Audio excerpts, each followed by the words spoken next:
Hello, I'm Wally Haas. I'm your host for Rockford on the Record.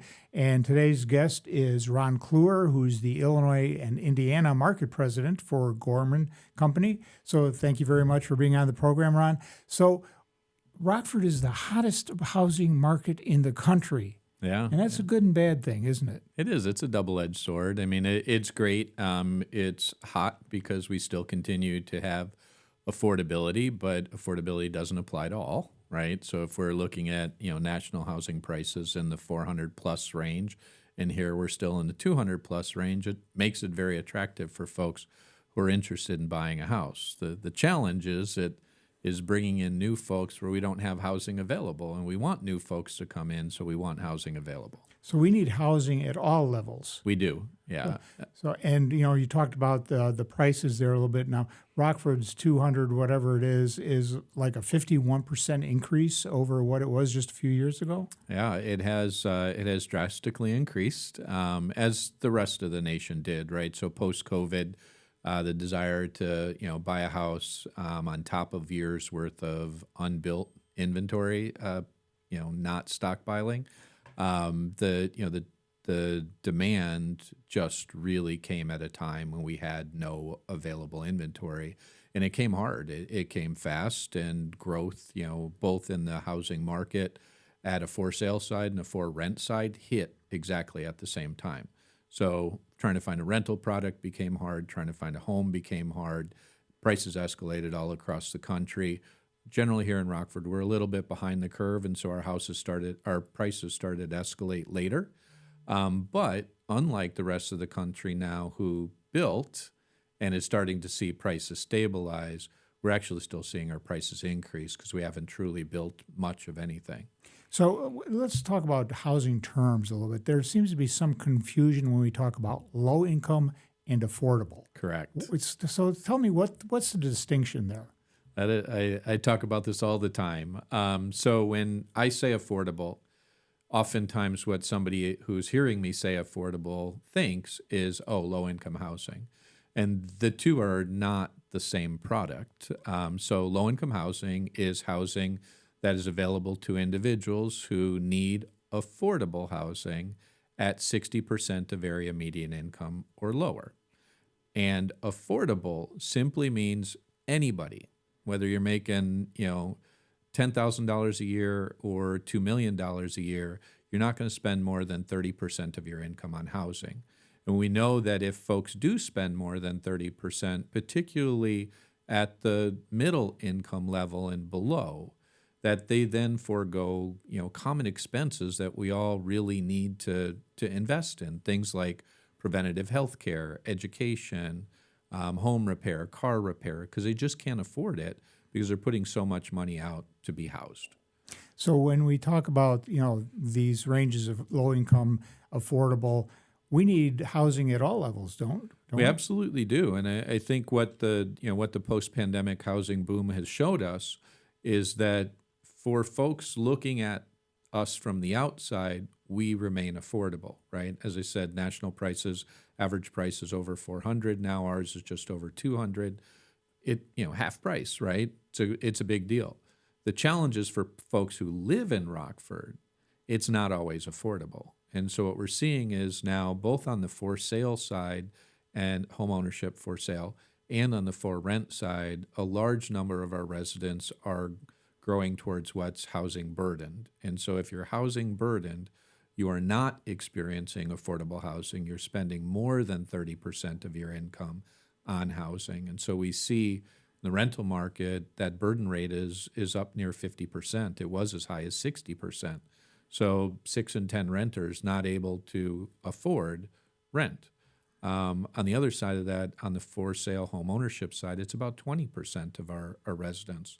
So why I think this is challenging and why we as community members need to be concerned is that swing that the Wall Street Journal reported us on, going from underwater mortgage capital of the world to now the hottest market, is simply because we didn't build enough inventory, which is in itself creating a bubble that won't last forever. And at some point, those folks from the outside who are looking to us as affordable, those folks inside who can no longer afford are not going to be able to buy housing. We're not going to see job growth. We're not going to see community expansion. And those are problems. So we need housing at all levels so that we can attract people to our community to fill some of the jobs that are open today. Absolutely. And I think when people hear me talk about it, I say affordable housing, they bring the bias of my background, right? So I used to be the CEO of the Housing Authority. Now, affordable and workforce housing developer, a little bit of market rate as well.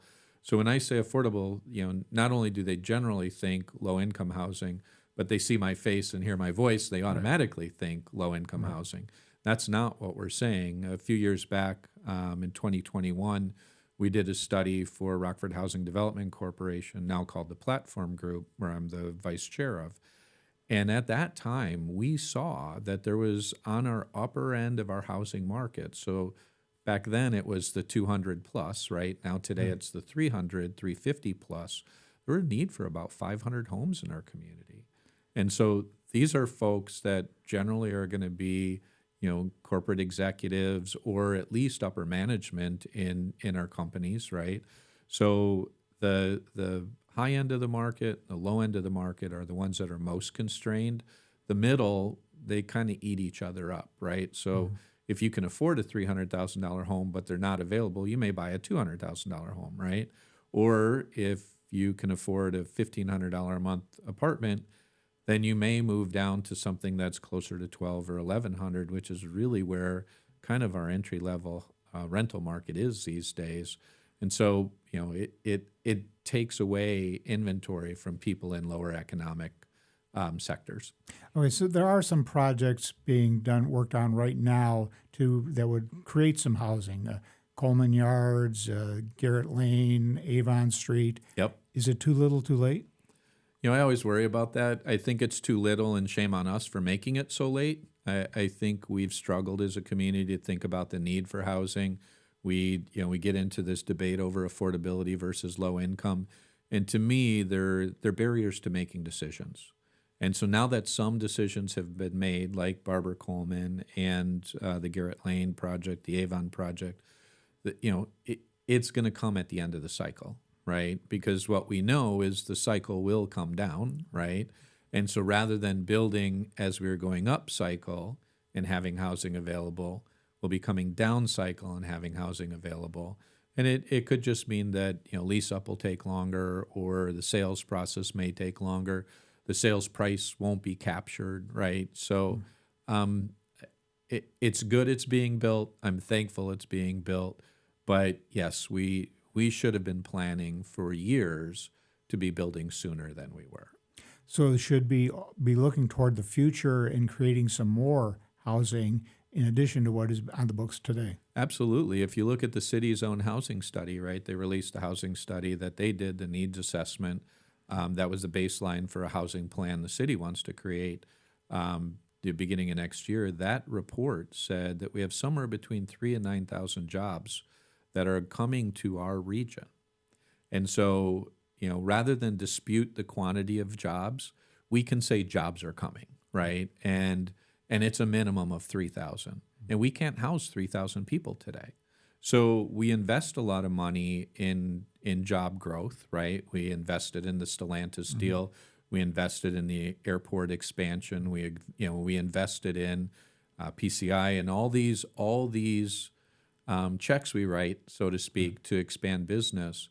But then if those employers can't get folks who live near work, then that's a problem. If we as a city can't get the benefits of those employees living in our city, like more property taxes because we have more housing, or more sales tax because they're living in our community, then we're making an investment that has a minimized return. And so the ability to capture it both on increased growth at the commercial sector is one thing. Also able to capture it in our neighborhoods, where greater investments are made in property taxes, et cetera, is really the other piece of the puzzle we need to solve for. So as a community, I think it seems that we've done a very good job of tearing down blighted properties. We have. But we haven't replaced them. Right. And I think that's it, in a nutshell, right? So over, the last 15 years, we've torn down more than we've built. And housing is an aging stock, right? Particularly in our community. More than 80% of the homes built in the Rockford area were built prior to 1980. And so, you look at the age of those homes, and historically, our neighborhoods aren't well maintained, right? And part of that is because in the past, the value of the house wasn't there, right? So and I heard elected officials say this at City Hall, right? That why would I put $20,000 in my house for a new kitchen or a roof when I'm not going to get it back? Well, our leadership can't have that position. Our leadership needs to be setting the example that together, if we make these investments, the quality and value of our homes go up, but our tax rates actually come down.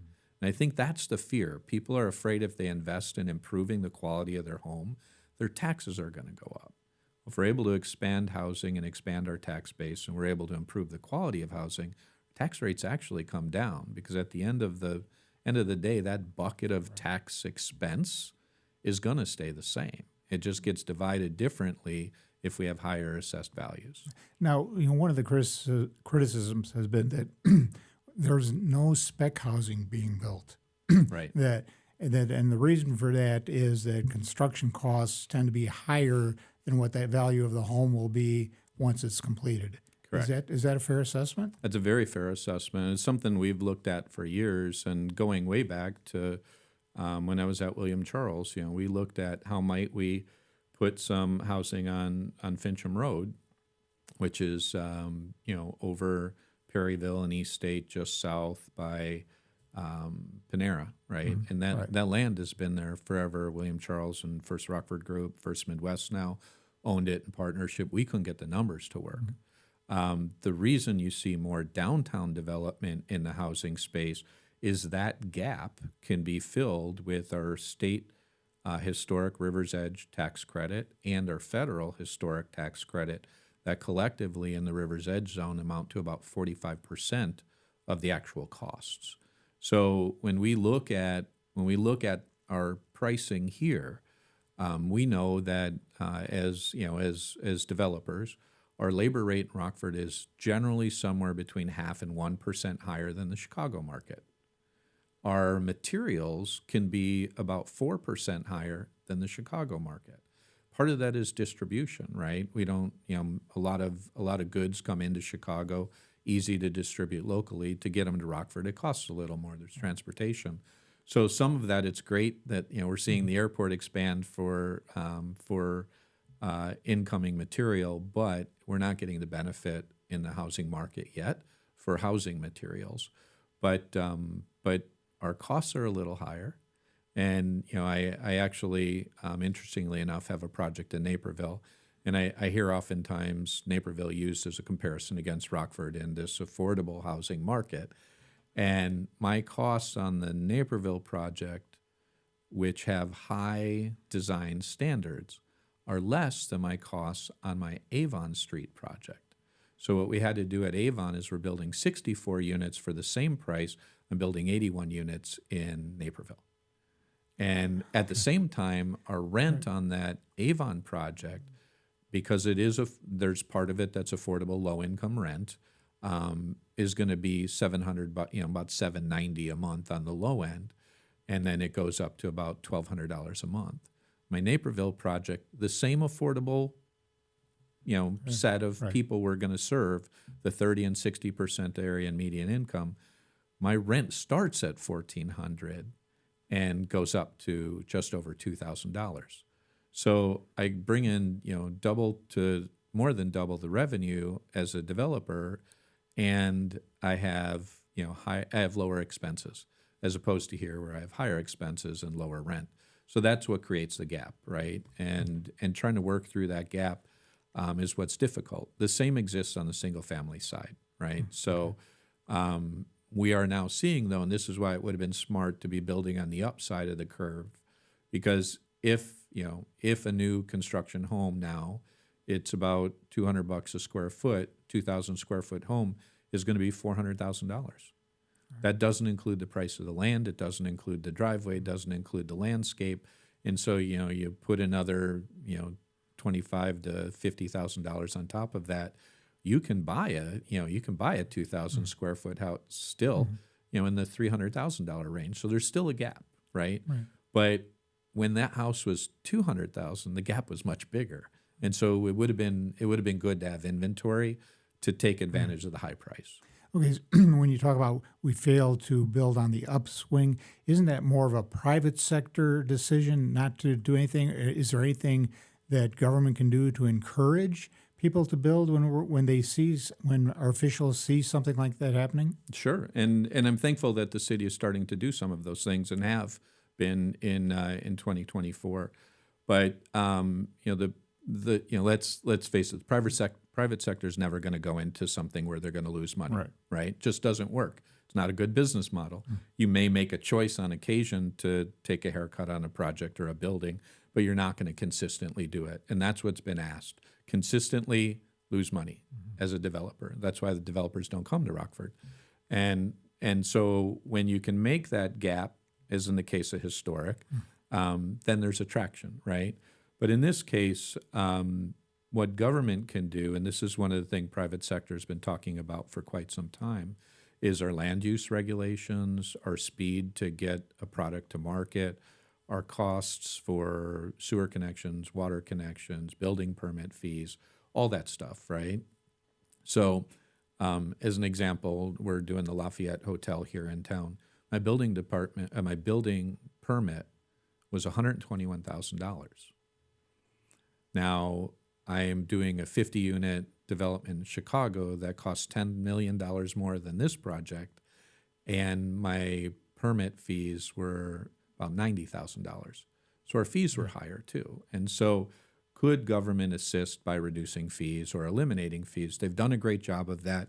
Anything new constructed through December 31st of this year, they're waiving building permit fees, they're waiving sewer connection, they're waiving water connection, and they're rebating 3 years back of property taxes. Very wise decision, helps fill the gap, but it still doesn't solve it. So the last piece is really looking at the immediate one is, can we reverse some of the land use regulations we adopted in 2008? So in 2008, I was a real estate developer. I wrote a memo to the city saying, don't adopt this. We're heading into a really rough time, right? And what you are proposing costs $16,000 more per unit to just hit these new zoning codes. It was larger lot sizes, more windows, more brick on a facade, eliminating the forward-facing garage, or what we called snout houses back then. And I'm all for quality development and quality design, right? But there's a way to do that without significant cost. Today, when I looked at this earlier this year, I did an assessment of what that means. Today, that's $28,000 in extra costs on a new construction home. So the city has rescinded some of that language for those units that were unbuilt as of adoption in 2008. So there are 500 lots in our city that developers can build on. And so if you couple the old zoning ordinance with the incentive at the city, you're getting closer, but we still haven't bridged the gap. And so that's a challenge. Now, we tend to be pretty Rockford specific in some of these discussions, but this is, this goes beyond Rockford. It's, Loves Park, McChesney, Roscoe, Rockton. And how do you get everybody on the same page so that we can move forward as a county, as a whole community? Yeah. So, one, regional thinking, right, is always important. And sometimes we see it and sometimes we don't.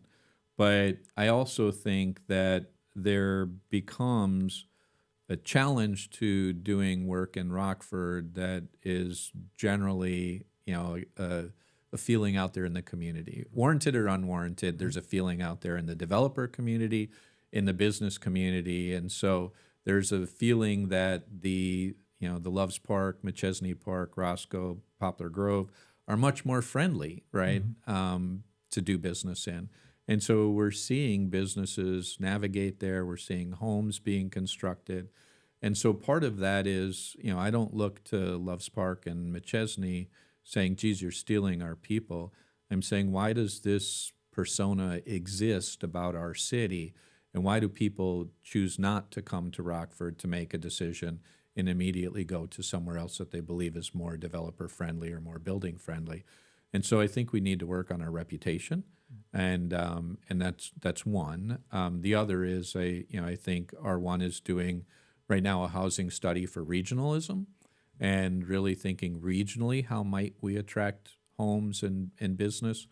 I think that is going to be helpful because of the Council of Government relationship with R1.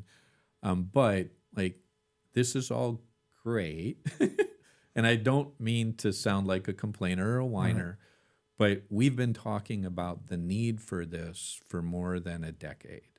And so sometimes I think we paralyze ourselves in this mentality of scarcity or putting out the fires that we don't get to the planning. And so I'm glad to see the planning happening. It's good. It will be good. It will be good for us. And we can't undo the past. So I'll keep looking forward to, let's not make those same mistakes or continue to make them, and let's move this ball forward. Well, the other thing is, Rockford doesn't have as much land available as some of those surrounding communities. So unless we do a regional plan, we have no place for people to go. Yeah, and I think the city's done a good job of realizing annexation's not the answer, right? I mean, you look at some of our tax challenges, our city is double the size, but not double the people. And so, we have twice as much fire, twice as much police, twice as many fire stations that we need just to cover land mass, not people. And so the zoning ordinance that moved to bigger lots, the white flight from the 70s and 80s to the east, all those were impactful and troubling for us as a city. We haven't fully overcome those. And so the only way we can is think about where we can invest our money in Rockford to develop new tax revenue, and that's infill. I mean, the greatest extent of it is going to be infill, and we haven't always been infill friendly. And so thinking about, vacant lots in existing neighborhoods, thinking about, vacant buildings and vacant lots still downtown, midtown, Broadway, like there's a number of places where we could make infill real and happen, but it does require government subsidy to come about. Now, you mentioned a couple of projects that you're involved with, Lafayette Hotel and Avon Street. Talk a little bit about those. Sure. So Lafayette is under construction now. It is a 54-unit affordable, in this case serving those at risk of homelessness, so it is low-income affordable. Has direct services available to the residents who are going to live there. Construction will be done in January of 2026. We started that project 4 years ago. So these are lengthy projects. A lot of it is entitlement. A lot of it's just getting the money to the table and keeping the money at the table while you're getting the rest of the money. It's a fine dance.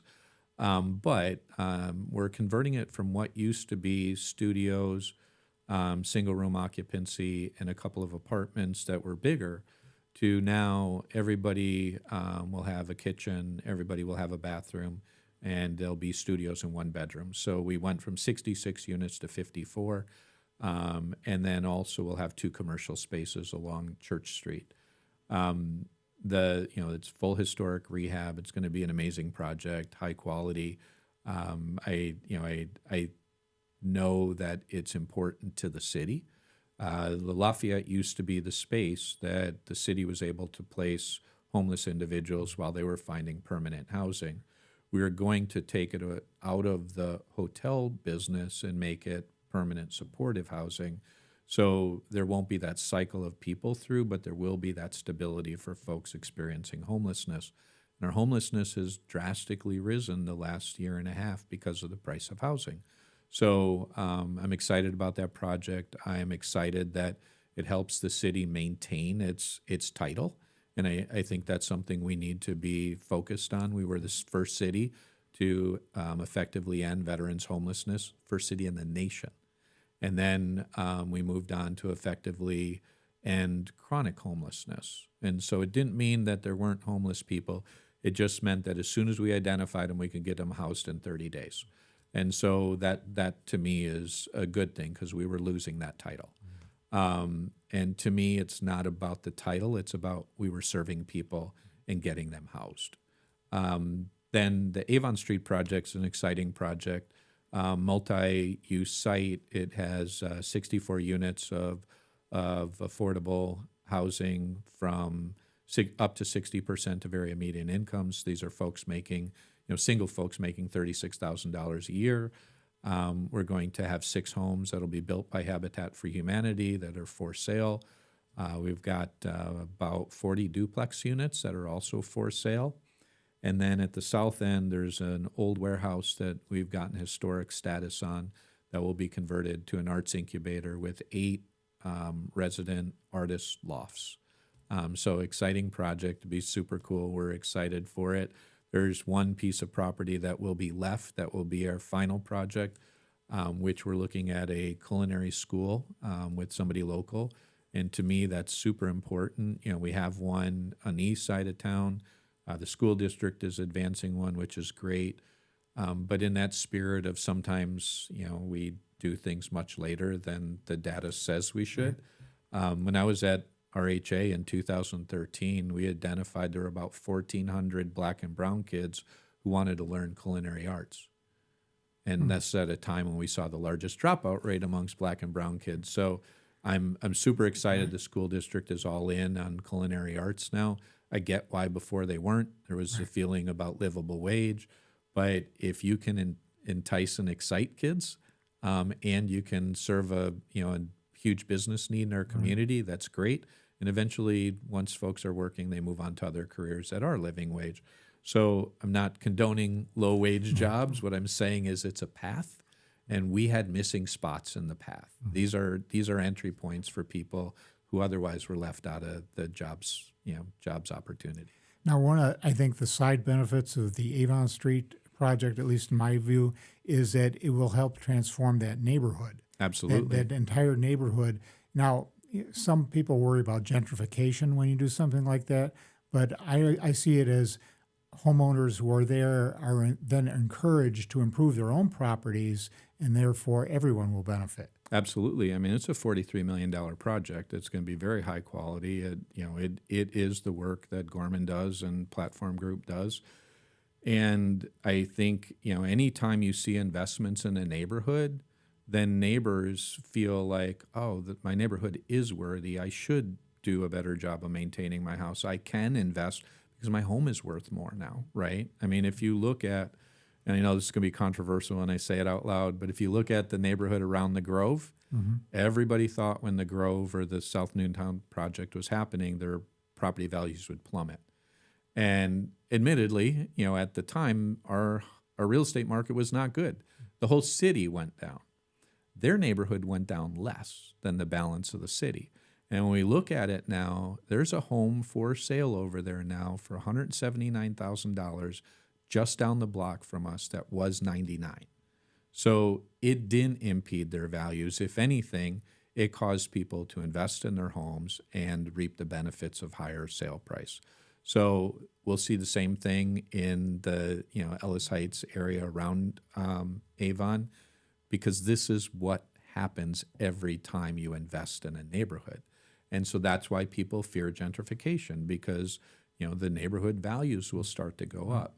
But we are going to preserve affordability in our space so that people can continue to live in the neighborhood, have affordable housing, and we can help the rest of the neighborhood increase its value and its presence. A smart person told me not that long ago that when we as a community say yes, we very seldom regret it. That's but when correct. we say no, that's when we regret those decisions. So absolutely, and we have too many no's, and I'm excited that the concept of yes is becoming more and more adopted. And if it can't be a yes immediately, it should be but how could we, right? And so, let's not fear change. Let's not fear evidence-based practice where it works in every other community. I love Rockford. Rockford's special to me, but honestly, we're not that special compared to every other place around the nation where when you use these tools and resources to improve a community, your community improves and escalates. We've always felt that that can't work here. And so if we get to this yes mentality and we get to the but how may we mentality, we'll see the benefits of that. So if you had a wish list, what would be on it? If I had a wish list, what would be on it? Major corridor improvements, right? I was down touring property in Broadway on Sunday yesterday, looking at what's down there. And, Broadway is reminiscent of Midtown, 10 years ago, reminiscent of downtown 20 years ago, strongly disinvested. But there are solid people there with major investments. And how do we help them maintain those investments, increase their value, but really bring back other business? Same is true along Auburn Street, Kishwaukee. We have a number of major corridors where we put money into the street and the sidewalk and the lighting, but no investment or coordinated investment in the facades of the neighboring buildings, whether they're single family or commercial. And so, you have this great looking road and then you have some troublesome real estate around it. So my wish list would be, let's look at how might we improve the look of every major corridor, because that is the first thing people see when they come into a community. And Barbara Coleman had long been an eyesore. And as a guy who represents the company who invested in Amrock, it was always difficult to say, get off at South Main and drive up South Main. Not because we disrespected the people in the neighborhood, but we didn't do a good job after that roadway was improved of improving the facades.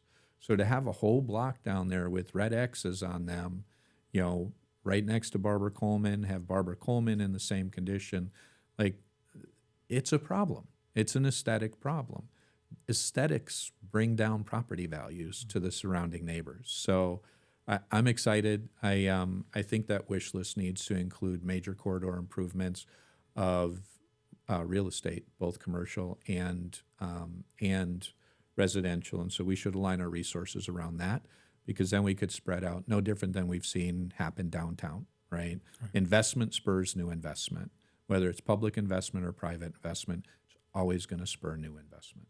Well, the Coleman Yards project is specifically, for years, that all you saw when you drove down South Main was those hulks of buildings with broken windows. Right. I can't imagine anyone would want to invest in that area if they saw that first. Yeah, so Center for Community Progress did a study, and they showed that if you had a blighted home on a block, one home on an entire block, that block, those homes around it would lose about $5,000 worth of its value. Imagine what a multi-acre facility like Barbara Coleman, looking like it did, does to that neighborhood. Right. Now, is the opposite true? Once the Coleman Yards project is at least through the first phase, will we see a lot of improvement and investment perhaps and increased values on that side of town? So I'm going to say yes, but. And so yes, but is yes, if we do it right, it will happen, right? The additional investments will happen. We saw it happen in downtown on the east side, then it spread to the west side, continued investments. The River's Edge has been a huge boon for us as a city. Thankfully for state legislation that allowed that to happen. But the but is, are we going to allow it? Or are we going to impede it? And so as we think about next steps. When you say we, I mean the decision makers in our community. All right. So are decision makers going to allow the continued benefit of investment to spread across the Barbara Coleman site and outside the Barbara Coleman site? And so what we saw in the past was some ebbs and flows downtown. We saw ebbs and flows in 7th Street corridor, Midtown, because we had hard times making decisions. And so I'm hoping that some successful decisions like, the multiple buildings downtown, the Embassy Suites, the Avon Project, the Garrett Project, the Barbara Coleman Project, get us into a mindset that isn't we have to start all the way over from learning to get to a yes on that project, but we can say we learned all this from all these other projects and we only need to focus on the benefits of this project and not go backwards. So that's my hope. Very good. Well, we're moving forward. So, hey, Ron, thank you very much. Absolutely. Let's get the community to a more position of a yes. That's right. And that will move us all forward. So, hey, thank you very much for watching this episode of Rockford on the Record, and tune again. And please like our content, subscribe to our channel, and we'll see you on the next episode. Thank you.